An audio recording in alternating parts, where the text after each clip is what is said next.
to ask any questions at all, Kendall and I will answer them on the fly. But I'm going to lead off. I've got 2 questions just to get things going here. One actually just happened. So I made a card sale. I pulled a Mac Jones out of 7 Leaf unlicensed auto from Leaf Metal Draft from last year's Leaf Metal Draft. So it's his rookie, his XRC Leaf calls it. Nice card. Pulled it out of Leaf Metal Draft like literally last week. Listed it on eBay. Sold it. Sold it best offer for $100. The guy just got it, Kendall, and here's what he says to me. I'm not going to call him out who he is. Hey, received the card today, and it's not really as expected. There are multiple blemishes and marks that weren't pictured or mentioned. Surface marks, corners, and edges. Please let me know what can be done. And I just have to call complete and utter bullshit on this because I literally ripped it out of a box, immediately sleeved it, and put it in not a top loader, but the other one. And Card saver. Yeah, card saver. Packaged it in between, gave the guy a bunch of free cards, including sealed packs of 1990 Score football to secure it, put it in cardboard, rubber banded it, put it in bubble wrap, put it in another envelope. Nothing happened to this card, and they were the exact pictures I took right after I ripped it out of the pack. So I'm a little bit pissed off because I think this guy's just being a dick. I know that this stuff happens on eBay all the time, but this is the first time it's happened to me. I want to reply very nicely and sort of ask him, I want to say, I'm sorry that you're disappointed. You appear to be disappointed in the result. However, here's my situation. When you say what can be done, what are you expecting? What are you asking for? What would you do in this scenario? Yeah, that's what I would say. I would say, hey, man, that is the exact quality that I pulled it out of the pack with. I took fair enough pictures. I'm sorry that you didn't do your exam. There's only so much examining you can do over a face or a eBay picture, as a buyer, that's the risk you're taking. I don't know. I hate this stuff, it's $100. Just eat it, man. Just go sell it to somebody else. Put it back up on eBay. You could probably get $100 from somebody else. That's from his perspective. Now, from your perspective, I would say, hey, man, I would say, pull this straight, fresh out of a pack. If there's any sort of blemishes, I packed it very securely. It's on the manufacturer at that point, or you, or that guy. What I would say is, what would you recommend us do? I would just say, I'll give you a full refund, but you've got to send it back, and I have to know that it's in the same condition that I sent it in. Yeah. What is that the worst case scenario for me? Is the worst case, because I've never had this happen before, is the worst case scenario that there is a refund and that I do get the card back? I don't think that's worst case scenario because, dude, there's so many buyers on eBay, man. If you got it back, just put it back up there for $100. There's another person that would buy it. Yeah. I don't know if you saw your statistics before. Is there a scenario where I have to give him his money back and then I don't get the card back? Is that possible? I would never do that if I were you. I would say you can have your money back, but I need the card back. I'm not going to let you keep the card and the money. Of course, but is there a scenario where is there a scenario where eBay makes you? Is there a scenario where I have to, as the seller, have to refund the money first, and that eBay says he has to return the card, but then he doesn't return the card, and then eBay doesn't do it? Do you see what I'm trying to ask? I'm not saying I would want that, but is there a scenario where I think there probably is that scenario, unfortunately. Yeah. eBay seems to protect buyers a lot more than it protects sellers. Because I think it's more common that people receive something that is sold fraudulently rather than somebody being a shitty buyer, which is what you're experiencing. I would just say, hey, man, I'm more than willing to send you a return label. out of my own pocket. Like if I was you, I would say I would more than welcome to send you a return label, and once I verify that quality is assured and back in my hands, I will refund you fully. But that's again going to need to have a lot of trust on his part, and just say, like, I mean, I don't want to say tough luck, but unfortunately, you might just get a negative review out of this either way, and you're just gonna. I mean, this is just the game, you know. Yeah, so that's the other thing I wanted to ask. So like, is it acceptable in the community's eyes, or is it? I guess that's, I don't know, whatever. That's one side of it. But is it feasible in eBay's rules that I can like he could request a refund, I could deny it, and then get a negative review but keep my money? Is that possible? I don't I would think so. But then if I'm on his side of things too, I'm like, dude, you know, like if I didn't know you, Yeah. you know, and I was sitting there on his side of things and you were him and he was saying, dude, this card just beat up. What do I do? You know, I'd be like, ask for a refund. Yeah. And if they don't get it, file a complaint, you know? So unfortunately, I think there's just more that he's going to be able to do than you can do, unfortunately. Yeah. All right, cool. Well, thanks for that. All right, let's move along to RPO Sports Cards. He says, I'm sitting on a couple paper Patrick Mahomes rated rookies that I pulled myself. Would you look to sell in the lead up to the season or hold for playoff hype? I have no problem holding forever, LOL. Good question. What do you think, Kendall? RPO, I know you're a Texas guy. For some reason, I mean, obviously, I know the reason, but people in Texas are wildly high on Patrick Mahomes. I think he's going to struggle this year. I think not having Tyreek Hill is going to be really hard on him. You can't just throw it out there and he'll just take the top off. But additionally, his yards per catch, I think, or his yards per game, I think will go down because so many times, how many times did we see Tyreek Hill go on a slant, break one tackle, and run for 80 yards? You know, like we saw that a lot. And so I think his numbers overall will be down this year. Therefore, I think that Kansas City will just not be as good this year. I don't think Kelsey can carry that offense like he, you know, like in the same way. And maybe I'm wrong about that, but I would sell Patrick Mahomes if you're wanting to get out of him. I would sell the cards at the beginning of at the beginning of the season. Maybe before the first game, honestly.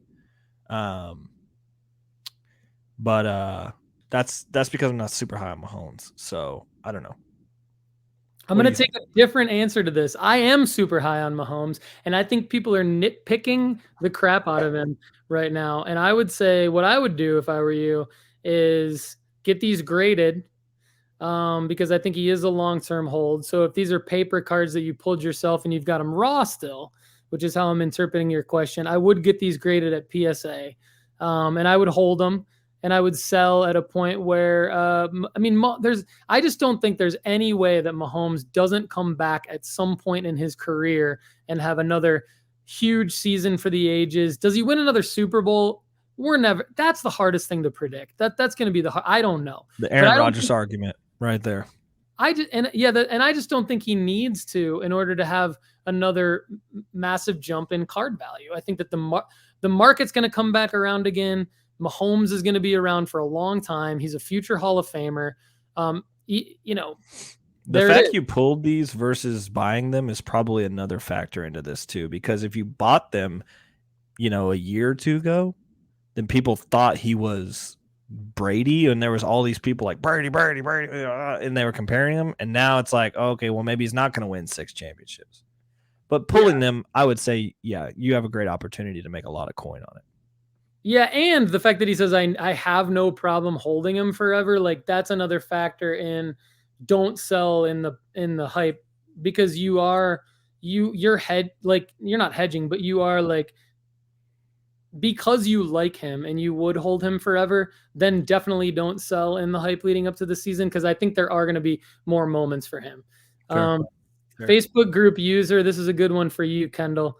Facebook group user, sorry, we don't know who you are because Facebook doesn't let us know who you are on the live stream.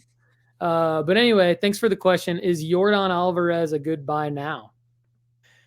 Jordan Alvarez is an extremely different or like extremely unique scenario for me. Is he one of the best hitters in baseball? Yes, sir. Is he going to be great for a long time? Absolutely. I would think this dude is better than a whole. I'm not going to be clickbaity and say he's better than this guy, but I think he's better than a whole lot of dudes that are already greats.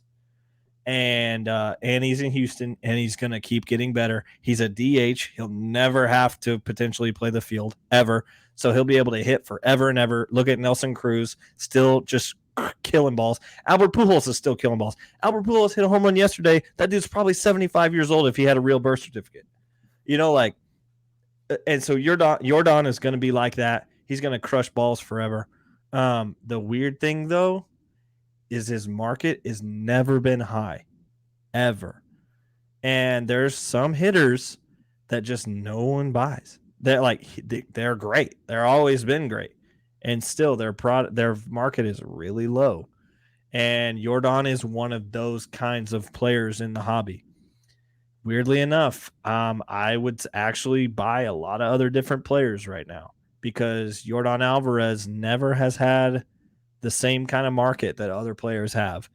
Now, if you are flipping one guy into another, if you're able to flip Judge into Jordan, I think that could be a cool opportunity because the Houston Astros are probably going to go far. But Jordan is never going to be marketed. He's never going to be on commercials. He's never going to be on a big sponsorship. He's never going he's just not that kind of player. And I think that hurts him. I think that hurts his value. All right. Thanks for the question. Adrian McElderly, we might end the show with this one. Appreciate you watching and chiming in with a comment. He says, how can consumers trust the card manufacturing and autographed card authentication? This is a scandalous situation surrounding the most expensive Topps product. Mm-hmm. I think, is he referring to a recent the fake autographs? Yeah, the fake autographs. Yeah, I don't know a whole lot about this situation. I saw a YouTube video about it yesterday and actually didn't even have time to go look at it. But I do know that there's been some reports that have come out around. I want to say it was National Treasures being fraudulent autographs, and it been proven that was in fact the same case. And I would say Topps does probably not have the kind of security that other people are expecting in terms of verifying those autographs, especially in sports where the players are overseas, i.e. soccer. When those cards are going to those people's product, and I know for a fact that sometimes there are so many autographs that people are signing, they're having their mom, their dad, their girlfriend, all those sign them as well. Yeah. I know that happens 100%. Now, am I still going to buy autographed cards? Yes, because that's what the hobby's looking for. And to be honest, if I have a Mike Trout autograph, I'm not when I'm buying it, I'm not looking at it being like, I wonder if Mike Trout wrote that. I'm just saying nope, that's Mike Trout's autograph. And I'm going to sell it to somebody else thinking that it's still Mike Trout's autograph. So at some level, this is kind of what I was talking about with the Deborah question a couple of weeks ago. At some point, you're just going to have to trust the system. You're just going to have to trust Topps or PSA or Beckett or whoever. I know these companies aren't always truthful, but you could either not participate in the hobby or you can trust them. Yeah, I agree. I think that's what it comes down to for me as well. I mean, it's a good question, and it is a good question. I'll give you that. And it's a concern. I agree, but I always kind of come back to, that's kind of like to me, it's kind of like a blip on the radar. It's not like these aren't like big stories to me. To me, it's like Topps didn't mean to have like a fake Randy Arozarena signature on a card. They made a manufacturing error, somebody messed up. And it's so easy to have when you produce so much product. Exactly. And if Lionel Messi's brother signs his autograph, but I get a Lionel Messi authenticated autograph from a company, and that reputable company says that Lionel Messi autographed it, then, I mean, the fact of the matter is that like most people that are in the market to buy that card from me or interested in that card are going to value that card whether or not Messi actually signed it for whatever reason that they value that they wanted to buy that card in the first place. And so I'm not saying that it's right. I'm not saying that I like actually, don't care about this thing, but I do think that it's kind of like a blip on the radar. Like, yeah, agreed. And I'm not saying like everybody get over it either, but I'm saying like it is just part of it. And we kind of have to, if you don't trust it, you don't trust it. If you do, you do. But like it is just kind of part of the deal that we don't all sell to conspiracy theorists. There you go. Yeah, exactly. Like, just find somebody that's just gonna say like, yeah, I just want that because it's it. Yeah. So Card Guy 20, thanks for chiming in. Like, because this is on the same topic, he says, does this make on-card autos safer or on-card autos witnessed by the manufacturer? I think it's the other way. I think on-card autos are not. I think they're not as safe. If I'm thinking about it right. Yeah, I don't know. I mean, on-card auto, I actually don't know the answer to this question. I would think so. My guess would be that sticker autos are less likely to be witnessed by a manufacturer because a manufacturer can pitch to a player's representative or the players association. We are going to send you X amount of sheets of stickers and we need this player to sign them and return them by this time. And that gives a higher likelihood that the player is actually going to sign it, but it also increases the risk that somebody else could sign it on behalf of the player because there's nobody there to witness it because it's being sheets of stickers being shipped. I do not know if on-card, high-end on-card autos, if a manufacturer's representative actually goes and sits with the player, but my feeling on that is I would hope so. If it should be happening, I would expect that it would be happening because if it's coming out of a box of Flawless or National Treasures or Topps Dynasty or something expensive like that, and the consumer is paying $5,000 to $40,000 for access to these cards, I would hope that it would make on-card autos safer. So that's my sort of guess on it. I think that'd be a really interesting question to ask Krim, since his brother has had experience working for Beckett and Panini. Yeah, absolutely. All right, well, that'll happen on, hopefully on another show or a discussion board topic. Everybody, thanks so much for watching and listening to the Sports Card Strategy Show, episode 39. I'm Paul Hickey. He's Kendall McKee. We're with